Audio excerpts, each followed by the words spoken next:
حضور نے فرمایا آؤ میں تمہیں پچھلے زمانے کے ایک ایماندار نوخیز ولی اللہ کی بات سناؤں۔ پچھلے زمانے حضور نے فرمایا پچھلے زمانے میں ایک بادشاہ جادو کے زور پہ حکومت کرتا تھا۔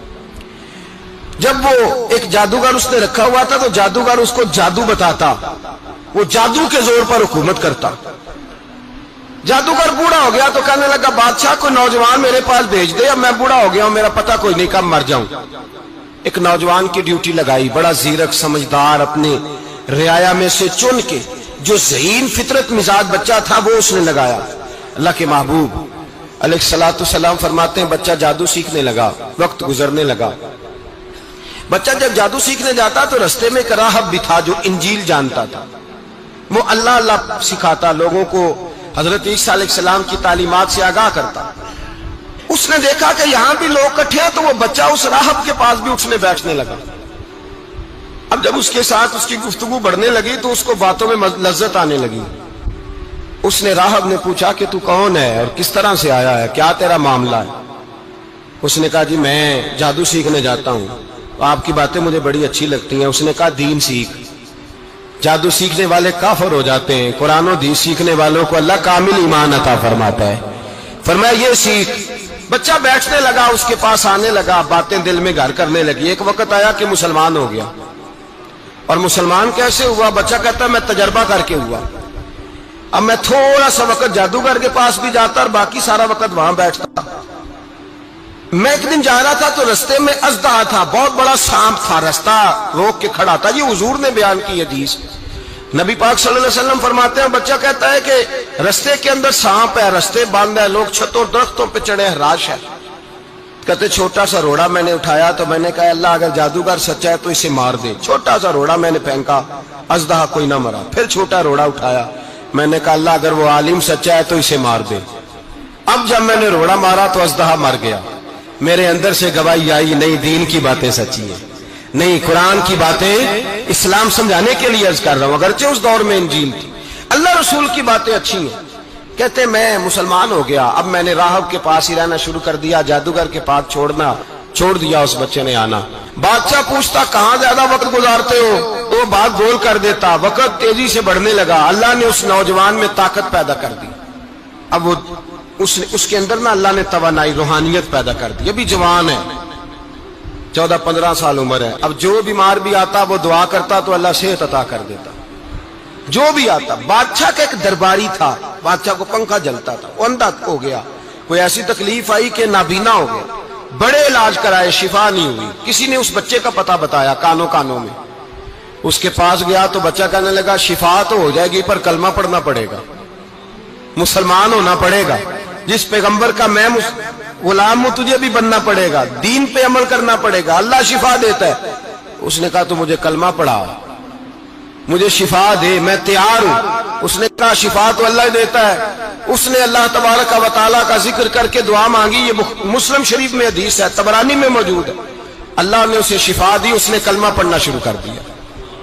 یہاں ایک نقطہ لکھا ہے ہمارے علماء نے، کہتے ہیں جب اللہ ولایت عطا کرتا ہے نا تو یہ سفید بالوں والے کا حصہ نہیں ہوتی۔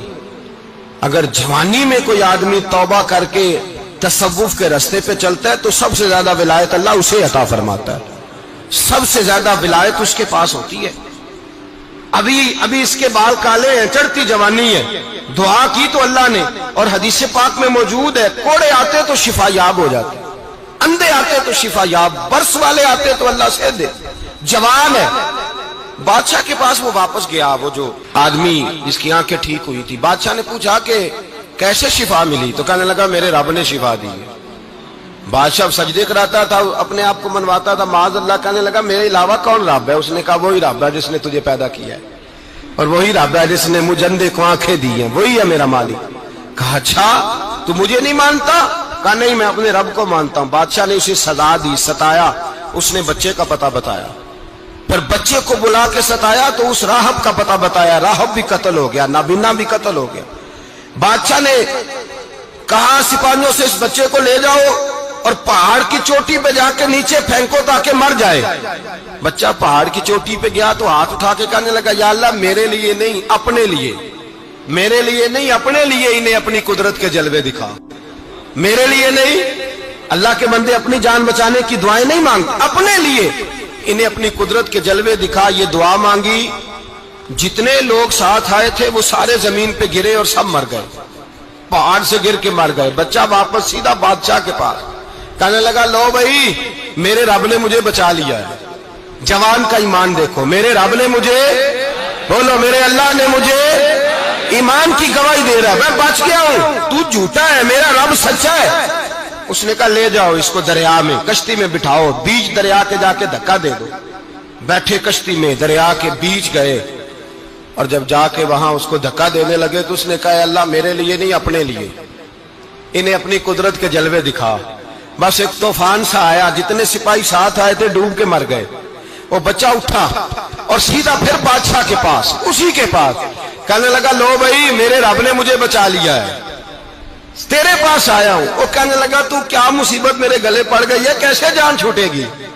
تو بچہ کہنے لگا, اگر تو مجھے باندھے درخت کے ساتھ اور سارے ملک کو بلائے, لوگوں کو اکٹھا کرے, پھر تو مجھے تیر مارنا, میں تجھے بتاؤں گا کیسے مارنا ہے, میں مر جاؤں گا. اللہ کا بندہ نوجوان, ایمان دیکھو, مرنے کے طریقے بتا رہا ہے, میں تجھے بتاؤں گا میں کیسے مروں گا. یہ بات کہی, بادشاہ نے سارا مجمع جمع کیا, ملک سارا باہر آ گیا, درخت کے ساتھ باندھ دیا. کہنے لگا, بھائی لوگوں یہ مجھے مارنا چاہتا تھا, مار نہیں سکا, اب میں اسے بتانے لگا ہوں کہ میں کیسے مروں گا. اسے کہو جب تیر مارے تو ساتھ میرے رب کا نام بھی لے, میں اپنے رب کے نام پہ جان دوں گا, ایمان کی پختگی میں اللہ کے نام پر جان دوں گا. اسے کہو رب کے نام پہ مارے, مر جاؤں گا. بادشاہ نے اللہ کہہ کے تیر مارا, پیشانی میں لگا, بچے کی روح پرواز کر گئی. جتنا مجمع کھڑا تھا سارا کلمہ پڑھ کے مسلمان ہو گئے, سارے مسلمان ہو گئے, سارے. میرے رسول پاک سید عالم صلی اللہ علیہ وسلم نے نوجوانوں کو بتایا, جب تمہارے اندر ایمان کی قوت آئے گی تو اللہ تمہاری مدد کرے. فرمایا وہ نوخیز ولی تھا, ابھی اس کی پیشانی پر جوانی کے آثار تھے, لیکن اس نے اللہ کو راضی کیا, رب کریم کو راضی. ولایت کا مطلب بڑھاپا نہیں, ولایت کا مطلب وہ نہیں کہ جب بڑا لمبا وقت گزر جائے تو پھر آدمی آئے کہ نہیں اب کیا کرنا ہے, اب مسجد ہی ہے, اب تو اس کے علاوہ گزارا ہی کوئی نہیں. تو اس وقت کا آنا اللہ کی بارگاہ میں قبول تو ہے, لیکن شاباشی اسی کو ملتی ہے جو جوانی کا وقت آئے.